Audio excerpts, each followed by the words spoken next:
This cinema lens costs $650, has an aperture which goes all the way down to T1.4, while coming with mounts for E, Z, L, and RF mounts straight out of the box without the need of an adapter. And in this video, I'm checking if these can replace the Thypoch Simera Cs as a lightweight and powerful lens kit, which balances nicely on the DJI Ronin 4D. So this is the Sirui Vision Prime cinema lens. It comes in a part of a 6-lens set with focal lengths ranging from 15mm all the way up to 150mm. This specific one is the 24mm, which is in metal gray finish, and it was sent to me for free by Sirui. But as I was so impressed with the lens's image quality, focus breathing, and insane fast T1.4 aperture, I ended up purchasing the 35 and 50mm out of my own money to have a full set that I can use on the Ronin 4D. So the idea behind these for me is the fact that they can be a faster and more flexible alternative to something like the Viltrock Race Kit, which only works with the Ronin 4D and comes with an aperture of f1.8. I also wanted something which is a little bit more controlled than the Thypoch Simera Cs in regards to focus breathing.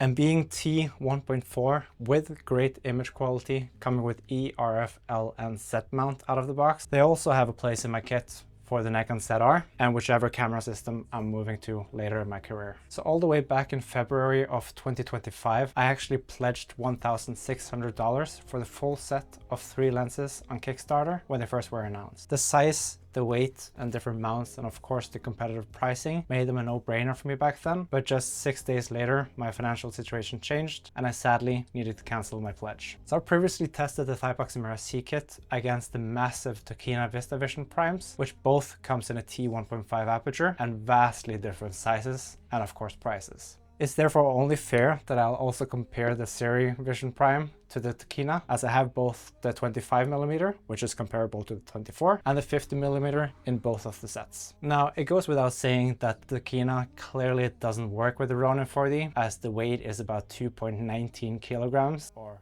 4.83 pounds, and has a diameter of 114mm. So the Sirui Vision Primes takes the first point, having 67mm filter threads, weighing only 600 grams or 1.3 pounds. The Sirui Vision Primes are also faster, being T1.4 compared to both the Tokina and the Thypoch at T1.5, but that's not really noticeable and not a reason to choose one over the other. The price difference is also a point towards the Sirui, because a single one of the Tokina Vista Vision costs about the same as 3 sets of the Sirui lenses. So letting you buy 9 lenses for the price of just 1 Tokina and still having a few $100s to spare. But of course, size and price isn't everything. So the question is, can the image quality of the Sirui compare to something that's 9 times the price? So I'll show you a few clips alternating between the 2 lens sets, and you comment if you see any differences between the 2. I'll expose which lens is which after the sequence so that you can make up your mind of which you prefer without any predetermined outcome in your mind based on the price.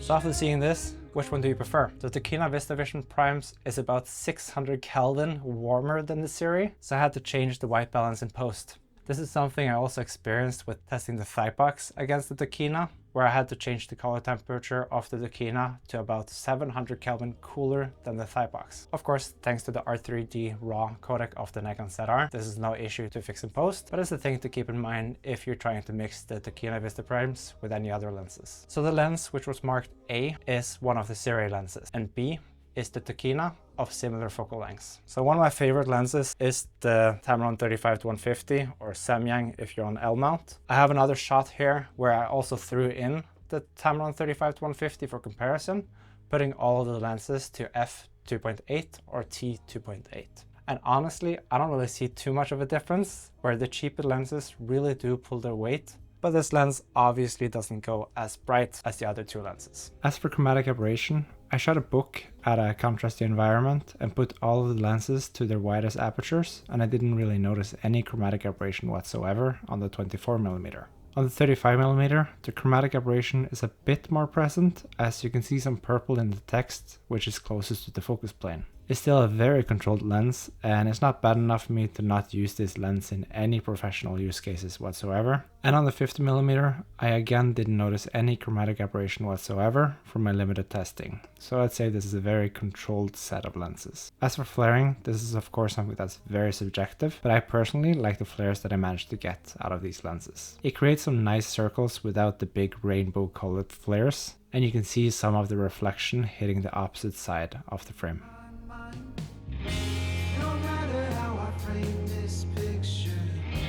So I purchased the Ronin 4D in December last year for a specific project where I was hired as a DP for a Warner type of commercial. As the AC is a close friend, he purchased the full set of Thypoch Simera Cs specifically so that we had a great kit for these type of gigs. We love the Thypochs, and if it hadn't been for the fact that they were stolen shortly after, I would still be using them to this day. They did, however, have two downsides which I want to address. One, of course, being the insane focus breathing. There was one instance where we needed to rack from close focus to infinity, and someone on set actually questioned if we're zooming. This isn't as obvious when you do like the smaller focus pulls, but it is the main reason why I wouldn't opt for the Thypochs in specific projects where you're doing a lot of rack focusing. And downside number two is very Ronin 4D specific, and that is that they're actually a bit too lightweight in my eyes. This is a very minor gripe in my opinion, but I usually fly the Tamron 28-75 on my Ronin for anything I do personally. And since the Tamron is so front heavy, I need to use the counterweight on the back of the gimbal every time I use that lens. So whenever I was swapping to the Thypochs, the rig got quite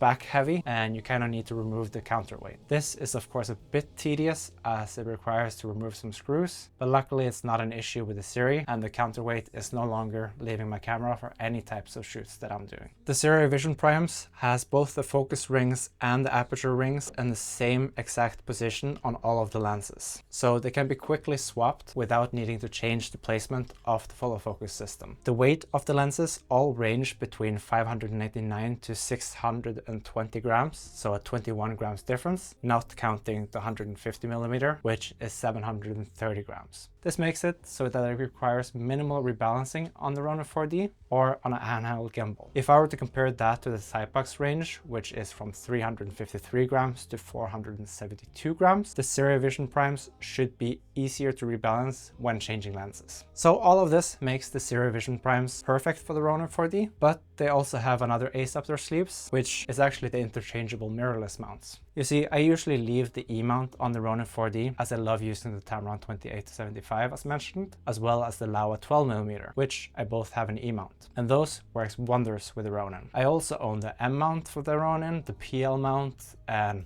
DL mount, but whenever I use something like the Blazer Remus, which is a very small anamorphic lens with PL mount, I obviously need to change the PL mount of the Ronin, which protrudes more than the other mounts. This makes it of course a little bit harder to balance due to the torque which is given. Of course, being E mount is not unique to these lenses, as the Thypochs also comes in E and M mount, which is versatile, so they don't have this issue either. And the Viltrock Race set is only available in DL mount, which is DJI's own mount. And something like Cooke SP3 also comes in E mount and is wonderful in small sizes, but with all of these lenses you kind of need to choose one system and stick to it, as you can't change the mounts when you change your camera system to a Canon or Blackmagic. With these you can. You just quickly unscrew the 4 screws and remove the E mount to then put on L mount, RF mount or Z mount. There's only one way that the lens mount can be attached, so it's quite dummy proof. And don't get me wrong, for any other camera than the Ronin 4D, I do prefer using a PL mounted lens or even an EF mount, as you can use these type of adapters which has filters built into them or even autofocus capabilities. And then you can just swap between different camera systems by just using different adapters. But this really has to be the second best thing. So when I first tried connecting these to my Ronin 4D, I encountered an issue. The base is too thick, so it wouldn't lock into the E mount, as the locking lever on the bottom was in the way. But because there's so many locking levers on the camera, this doesn't really have a function, and it's really easily removed by just unscrewing 2 screws, and it comes off in 2 parts. So now the lens fits perfectly and just needs to be balanced and manually calibrated into the camera for autofocus. And since it is a T1.4 lens, obviously focusing is a bit hard, and the autofocus calibration can also be a bit tricky with a LiDAR-based autofocus system. So you better set aside a little extra time for this process. As mentioned, I only own the A set for now, so I can't really show how well the B set flies on the Ronin 4D, but if you're interested, I can try to get my hands on them for a future video. I did a spec ed for Xpeng this summer, and I had a lot of shots where I relied on suction cups with my Nikon Z and a 12mm lens. At that point, I really wish I had the 24mm from Sirui as well, as the wide-angled fast aperture lens could really make some quite unique shots that could be mixed together with the super wide shots of the 12mm. And also 24mm looks way more natural than the 12mm. The 35mm is a great overall walk-around lens, as it's not too wide to cause distortions and it's not too tight to not be able to use for establishing shots. I filmed a 40-year anniversary film just using the 35mm paired with the Nikon Z, and it created some very organic looking images that had some really nice background separation with its T1.4 aperture. The 50mm is what I've been using here to film myself in the studio using the Ronin 4D. This is quite the tight space, and I haven't really been able to find the time to thoroughly clean the space yet, so using a lens with 50mm at T1.4 really throws everything out of focus. Like if I just take one step back, I kind of need to calibrate the focusing again. So yeah, again, leave a comment if you'd like me to test out the B set. I'll have some affiliate links in the description where you can check out these lenses by yourself, and consider subscribing if this is content that you'd like popping up in your feed. Anyways, thank you so much for watching, and have a good one.